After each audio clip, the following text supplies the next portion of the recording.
Welcome to In the Hunt, your golf performance podcast. Think of us as your guides to better golf. This is Brian Bailey from Charlottesville, Virginia, and I'm joined with Mark Sweeney from Windermere, Florida. We are excited to be your guides for In the Hunt. Welcome to this episode of In the Hunt, PGA Tour, the World Golf Championship, Reed versus Bryson DeChambeua. This is Brian Bailey. I'm flying solo. Mark Sweeney is traveling. We had communications and talked this through, so you're stuck with me today. So first thing we're going to do is dive into the actual leaderboard. And here in GameForge, we always talk about it takes 4 shots over the field to win. The WGC was a non-cut field. So if we look at the scoreboard here, we take the middle of the field, which is basically right around number 36. I pulled number 37. They shot 2 under. If we went ahead and extrapolated from that, you need to beat the field by 4 shots every round.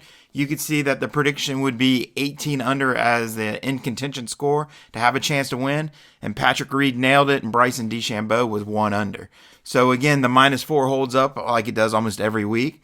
So we're excited to show you that. So let's dig into the numbers and see how Patrick outdueled Bryson.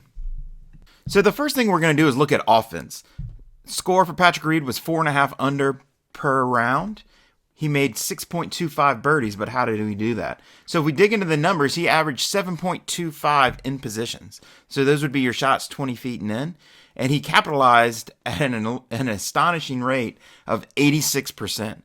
So he made 86% of all his birdies 20 feet and in. And that is really what gave Patrick Reed his 6.25 birdies per round. Now let's flip over and see how Bryson compared to that. As we see here, Bryson averaged 4.25 under par. Again, that 4 under per round put him in contention. And he also made 6.25 birdies. So he matched Patrick Reed's birdie total, but he did that with 74% BIP. So he actually underperformed on the putting green by converting birdies by 12%. So how did he make up that ground to make the same amount of birdies? He did it with impositions. As you can see, he had 8.75 impositions, which is basically 1.5 more per round. So that would be 5 more opportunities throughout the tournament than Patrick did. So by ball striking wise, he gave himself more opportunities on the putting green, but Patrick outperformed him by putting. So overall, I would say on offense, these two are a push. They did it a little bit differently, but they both walked away with 6.25 birdies per round. The approach graphs show you that Bryson did outperform Reed slightly with ball strikings, gave himself about 7 more opportunities for birdie than Reed did throughout the tournament. But again, that was neutralized by Reed's great putting. So once again, we are going to call the offense a push. Now we're going to switch tactics and look at defense. What is defense? That is saving par. So if we look at total bogeys, Patrick Reed averaged 1.75 per round. So let's take a deeper dive into where did those come from. The first thing we're going to do is look at scrambling. Well, he hit 11 greens, so that means he missed roughly 7 greens per round. But of that, he converted nearly 80% scrambling. So of his 28 attempts due to missed greens, he only walked away with 6 bogeys. And if we dive down a little bit further and look for more bogey opportunities, in his 3 putts, he averaged 0.25 per round. That means he had 1 3-putt for the entire tournament. So as you can see, he did a great job of avoiding the bogey. So as we flip gears on the other side, Bryson walked away with 2 bogeys per round. So again, we'll dive into the numbers. If we look at his conversion rate, once again, he had a 65% conversion rate, but he was averaging 13.5 greens. So he only had 18 total attempts to save par, where once again, Patrick Reed had 28. So he had 10 less up and down opportunities, which always helps in scrambling percentages. And he converted 65%. So he too walked away with 6 bogeys in his short game. So even though Patrick Reed had more opportunities and converted at a higher rate, they walked away with the same amount of bogeys via short game. So where's the big separator? What really separated the two and what cost Bryson this tournament simply was 3 putts. He averaged 1 per round. So he lost 3 shots to Patrick Reed via the 3-putt. Now we'll transition to Patrick Reed and what happened. Can we actually see this growth? So Patrick, here we look at from 2018 through 2019 till today.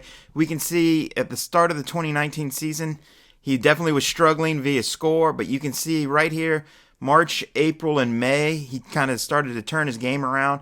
And then basically we kind of plateaued here in July, and he's maintaining a really good scoring average through these months. So we see scoring trends moving in the right direction. Let's take a deeper look and figure out where the scoring came from. And it really was on the offensive side. As we can see here at March, April, May, where the transition really started to change, he was only averaging 4 impositions through this time period. And then he kind of made a big switch come June, where he got up to over 7 and kind of plateaued and maintained that. So he was giving himself almost twice the amount of opportunities than he did at the end of 2018 and at the start of the 2019 season. So again, you can start to see big improvements in his ball striking, which gave him big opportunities. And then we transition to the other half of the recipe for birdies is our BIP rate. So if we kind of take a look at Patrick Reed, once again, he was pretty flat here at 65%, kind of doing what he needs to do. We can see a slight drop right here, kind of when we started having, so we had the double whammy. He was losing in positions. He started losing a little bit of BIP.